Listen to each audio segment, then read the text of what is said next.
All right, y'all, let's talk about mother. So, this is a contentious topic where, for some reason, people find it hard to believe that there is a divine feminine. If we recognize that everything on the earth has its origins in heaven, why then would there be no femininity in heaven? We look at the origins of humanity from a biblical standpoint, and it takes us to Adam, the all in one. The Bible begins with in the beginning. Elohim created the heavens and the earth. Elohim is plural. Anything in Hebrew that ends with im is plural. So you're dealing with more than one person, whoever that more than one person is, because then they start talking to each other. They say, and then they said, let us make man in our image. This again is a plurality having a conversation about what they're getting ready to do, but it is a them and a they. Mankind, Adam, was created as a singular form to represent the plural divinity that was part of that creation. So let's just say whatever that Elohim was, Adam was that in singular form.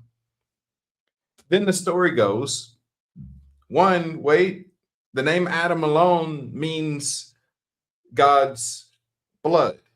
Aleph, Dam. It's the blood of the spirit. Blood is information. These are records. This is divine coding. So then something very peculiar happens and it kind of gets lost in translation. We're told that God puts Adam to sleep and takes his rib out and makes a woman from that. Now, in the original text, it actually is just half.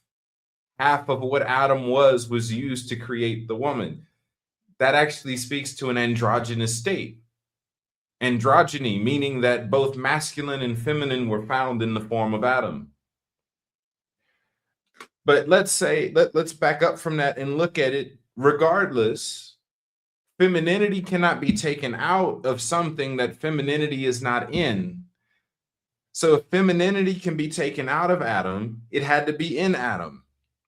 And if it's in Adam, that means it was in the Elohim that sculpted Adam. We always had a mother. We always had a divine masculine and a divine feminine. Now, what happened is that as Abrahamic religions started to become, let's just say, westernized, they stripped the femininity away from it. And that's a more recent change in history. When you study the ancient Hebraic and all the surrounding cultures, the more ancient you get, the more balanced you get. Where there's masculine, there's feminine, and there's offspring. That's how every culture has presented God. Whether we're talking the Sumerians, the Ugaritic people, the Mesopotamians as a whole, we're talking about the Nordic folk, we're talking about the Yoruba, the Orishas, we're talking about the Kemites and the Kushites. Every culture, the Hindus, they all had a presentation of divinity that expressed masculinity and femininity, and then the offspring of those. This is what our families look like here on earth. Isn't it just a beautiful thing that even in our design that we still express the divine? You know, I grew up hearing the verse and reading the verse in the Bible that says that we are made in God's image. If God was entirely masculine, then that wouldn't be true for women. Sorry, ladies, y'all aren't made in God's image. They must have forgot about y'all. An abomination to be treated lesser than. No, that's not the case. Even the name that was given to the woman after the fall was indicative of Holy Spirit, being Eve, which translates to the giver of life. Right. So what we're dealing with is an ancient culture, multiple ancient cultures. All of the ancient world understood this balance.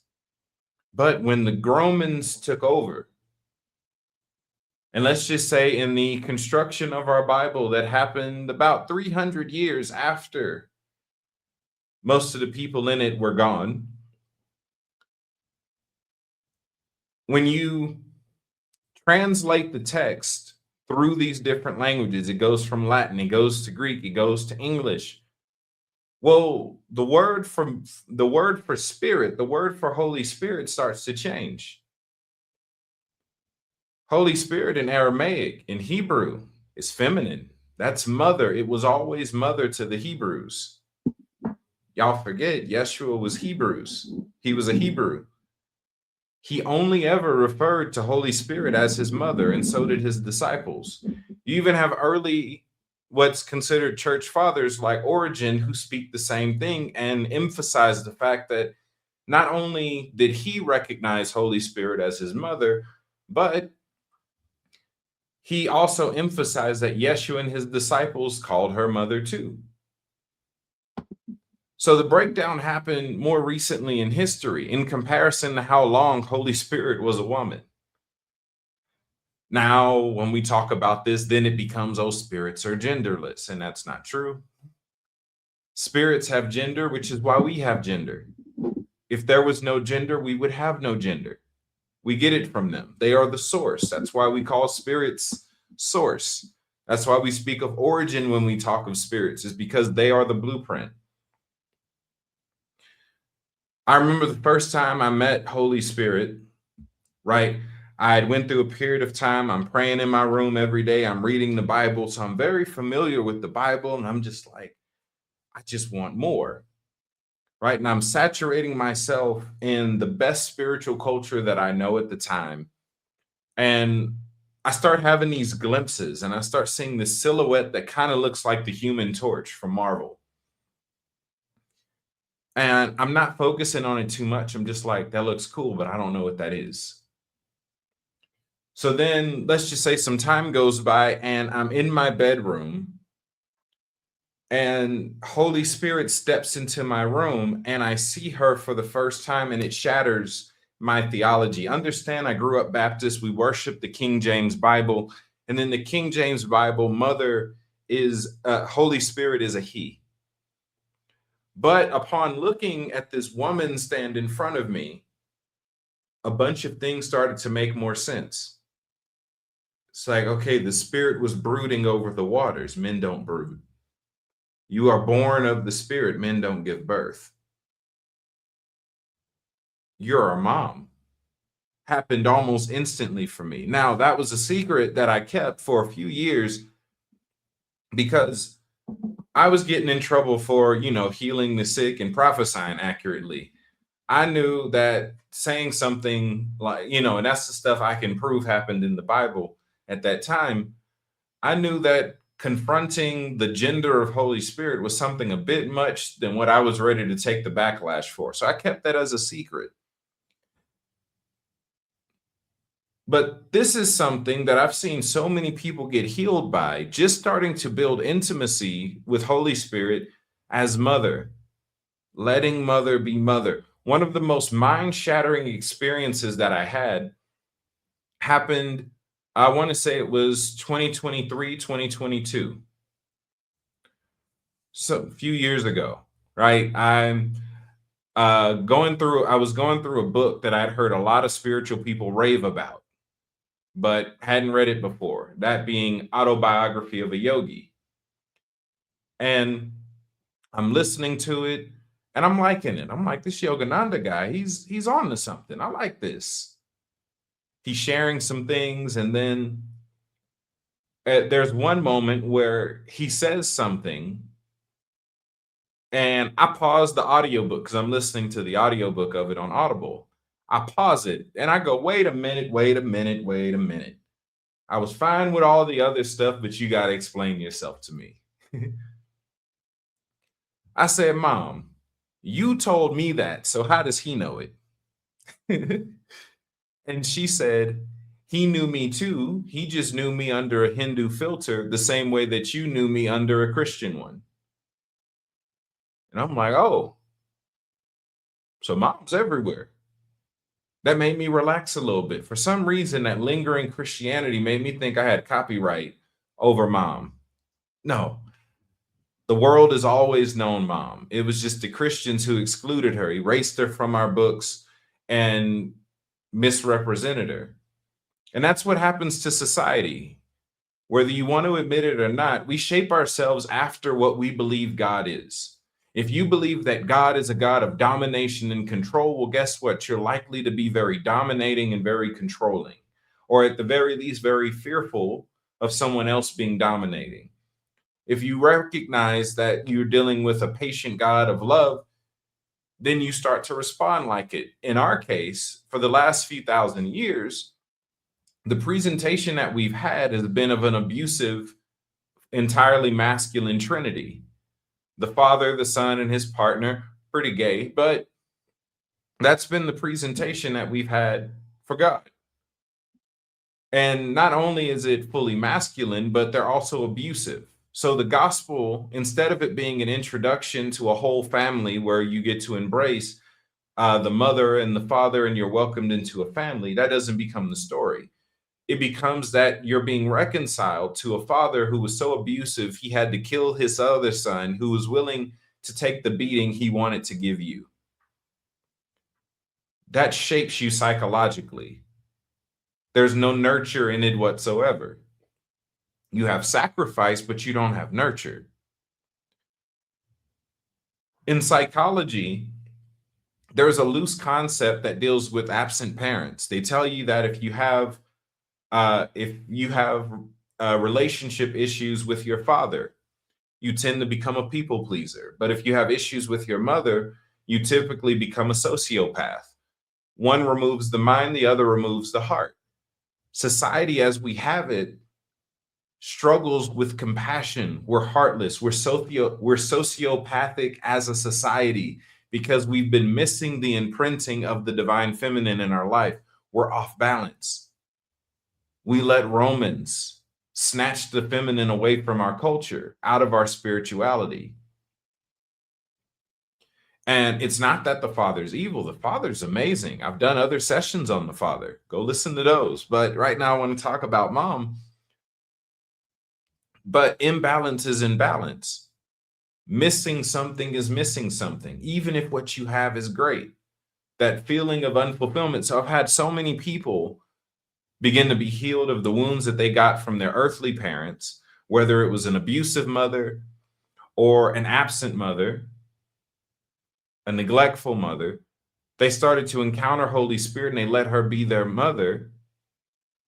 And then all of a sudden, those missing pieces started to be filled in. Not to mention that mother is the one with all the gifts and abilities.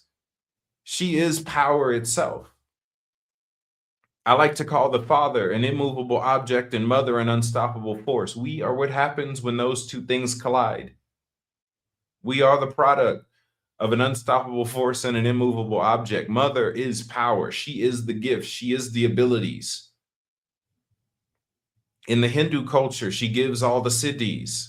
They have 8 gifts, 8 abilities. In the Christian culture, she has 9 gifts. You can have all of them. Mother is full of gifts. She's the one that gives activity and motion to our spirituality. So that's also why you don't see miracles, is that you're trying to get it without the one who gives those abilities. The one who is power, you're excluding from the matchup, from the process. So Holy Spirit becomes an it, just this thing that comes and did this Pentecost thing one day. And there was some fiery tongues of some sort. And it makes you jump and shout at church. And that's about it. No, mother is infinite possibilities, which what better to express infinite possibilities or infinity in motion than a woman? If anybody gonna make it happen, it's Mom. And our mother, Mother Divine, Holy Spirit takes that to the nth degree. I've had several interactions of meeting with Mother. I've seen her come as a fire and wave over a crowd, bringing all of them through the stages of purification. I've seen her appear in many different ways, showing up, giving out impartations, giving out gifts, stirring the people. Mother's active. That's even what I can say the New Testament is all about. It's moving away from the operations of the sons and getting Mother in activity. Let's just say we've been in mommy mode. Boots on the ground, let's get active, let's go at it. So this is the best time than ever to actually experience the divine feminine, because this is her age. She's not done with it yet. She's still giving power. She's still moving. She's still awakening. And like I said before, every culture is known mother. How they know her and what aspects of her they focused on changed per culture, but she remained the same. She is wisdom. She is power. She is wealth. She is amazing. She is infinite. She is infinity in motion. So consider this an invitation that if you're lacking power or you're lacking in that feminine role in your life, know that you actually have a heavenly mother that can fill that role and give you everything that you're missing. There's stages of spirituality, there's gifts and abilities and realms that are stuck on the other side of a person that you need to know. She's not an it. She's mom. She's love to a degree that many find unsettling. Just to talk about her personality, she doesn't care, especially since like over the years I've taken so many people into the spirit, into the heavens to meet her face to face. And one of the most common things is that she doesn't care that we think we're adults. She treats us like kids.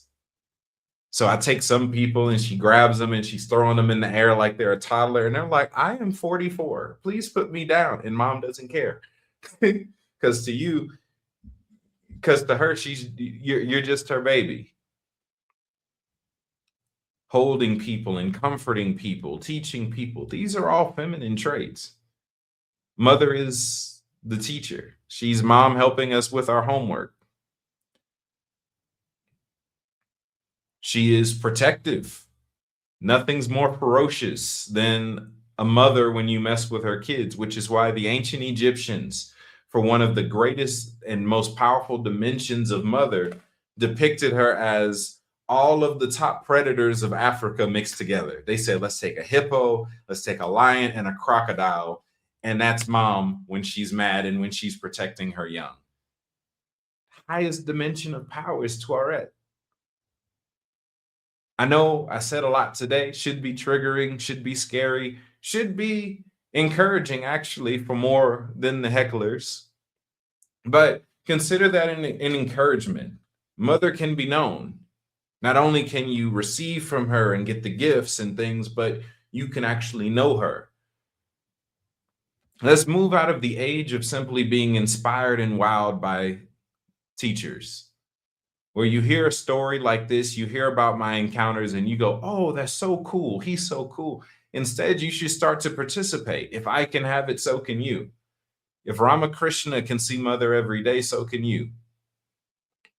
And that's what I'll leave you with. Will you let yourself experience mother? Set aside time, engage her, invite her into your life. You are the temple. You are mother's temple. She's the celestial priest. She's the priest in eternity. You are the temple that she operates through. That was one of the codes of power that she gave me. I was talking to her last week, and I was asking her about power. She said, you are my temple, which is a very simple statement. We've been saying that for years. But the royal family does this thing where they'll speak to you, and in a simple phrase, they'll add a bunch of extra information in it that's nonverbal. Because what she was getting at is the fact that the temple is the home of the deity that the temple is for. She said, you forget you're my temple. You're the house that I live in. You are the thing that people are interacting with to interact with me. I'm here already. Give them me is pretty much what she ended up saying and unveiling in that moment. One day I was studying the Hindu culture and I was looking at the different, the mounts that they use. Oftentimes they'll depict their deities riding on different animals or different vehicles. And I noticed that mother is usually riding like a lion or a tiger. And I said, what's that about? And I'm just looking, you let the mystery unfold. I'm like, oh, so your mount is the supreme son. That's Yeshua. And I'm like, okay, where do we fit in? She says, just be my son and you get all my power. Just be my kid. Her power rests in infinity on her sons. So let her treat you like a kid. Just be her kid. Receive her love, receive her embrace, and you get her power to the nth degree. That's all I got for y'all today. Hopefully, you heard something today that was able to inspire you and encourage you to move forward in your relationship with Mother. As usual, if you want to connect with me and my ministry, you can find everything related on my website, that being caveofmystery.org. That's it. Until next time, y'all be blessed. Later.